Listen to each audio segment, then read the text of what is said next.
अस्सलाम वालेकुम। सैयद मुहम्मद मुहिबुन नबी दवाखाना मीडिया चैनल ते तुहाडी खिदमत के अंदर हाज़र है। इस वीडियो के अंदर मैं पुरानी खांसी जिन्हों खांसी दायमी खांसी आख्या जाता उनका इलाज लैके आया और वो मेरे भैन भाई जेडे इस मरज़ के अंदर मुबतला ने वो इलाज करके इस मरज़ तो शफा पा सकते हैं। और मेरे ओ भाई हकीम जेडे असूले इलाज तो हट के इलाज करने की कोशिश करते हैं और उन्होंने कामयाबी नहीं मिलती, वो भी इस वीडियो तो फ़ायदा उठा सकते हैं।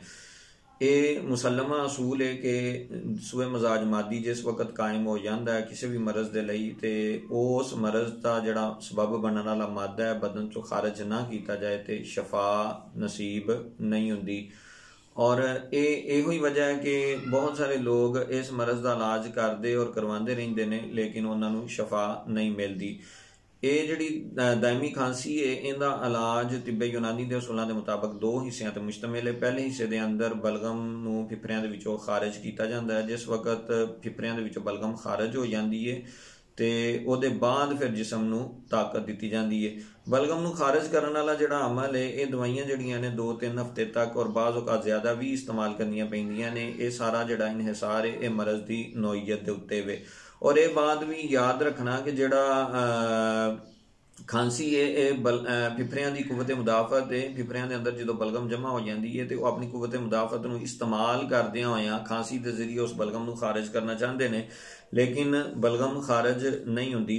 और फिफरियां की मदद के लिए और बलगम को खारिज करने के लिए जिहड़ियां अद्वियात इस्तेमाल होंदियां ने वो मैं तुहानू दसना ये तुसी इस्तेमाल करनियां ने और अपनी मरज़ की नौईयत के मुताबिक कुछ दिन तक, क्योंकि कामयाबी का इनहिसार और शफा का इनहिसार पहले मरहले के उत्ते वे दूसरे मरहले के उत्ते नहीं। क्योंकि बाज़ औकात ऐसा भी होंदा है कि पहले मरहले में अगर पूरा कर लिया जाए तो दूसरे मरहले में ना भी इस्तेमाल किया जाए तो अल्लाह ताला की ज़ात बंदे नूं शफा अता फरमा देंदी है।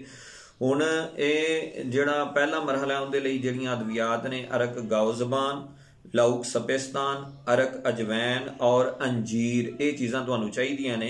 हुण इनू इस्तेमाल किस तरह करना है, अरक गाओज़बान अद्धा कप लैना, अद्धा कप उहदे च पानी पाना है, उन्होंने गर्म करना है, उहदे अंदर लौक सपेस्तान की छोटी चम्मच चंगी तरह मिक्स करके मिला के ते गरम गरम सुबह शाम एक कप सुबह एक शाम खाली पेट चाह तरह इनू इस्तेमाल करना है। अरक अजवैन एक कप का चौथा हिस्सा लेना है, उनके अंदर थोड़ा जा पानी पाना है और इनू सुबह दोपहर शाम खाने के बाद इस्तेमाल करना है। रात नूं सौन लग्या अंजीर 5 दाने लैके एक गिलास पानी के अंदर पकाना है। जो अद्धा गिलास पानी रह जाए इनू उतार लेना है तो अंजीर खा के वो पानी जिहड़ा है वो सौन लग्या पी लेना है। जिस वक्त फिफरियां दे विचों बलगम खारिज हो जाए उनके बाद फिर ताकत का मरहला शुरू होएगा। वो फिफरियां दे नाल सारे जिसम की ताकत का मरहला है। उनके लिए तुसी कुश्ता अबरक स्याह 3 ग्राम लेना है, खमीरा गाओज़बान सादा 200 ग्राम लेना है। इन्हों अच्छी तरह मिक्स करके छोटी अद्धी चम्मच सुबह शाम खाली पेट दुध पत्ती दे नाल या चाह दे नाल तुसी लैनी है। और मजून जंजबील छोटी अद्धी चम्मच सुबह शाम खाने के बाद और जवारिश कमूनी छोटी चम्मच रात नूं सौन लग्या नीम गर्म पानी के नाल इस्तेमाल करनी है। इस तरीके नूं इस्तेमाल करदे होए अगर तुसी दायमी खांसी का इलाज करोगे तो अल्लाह ताला दी ज़ात तुहानूं शफा अता फरमाएगी। अल्लाह ताला दी ज़ात मेरी और तुहाडी हामियों नासिर होए।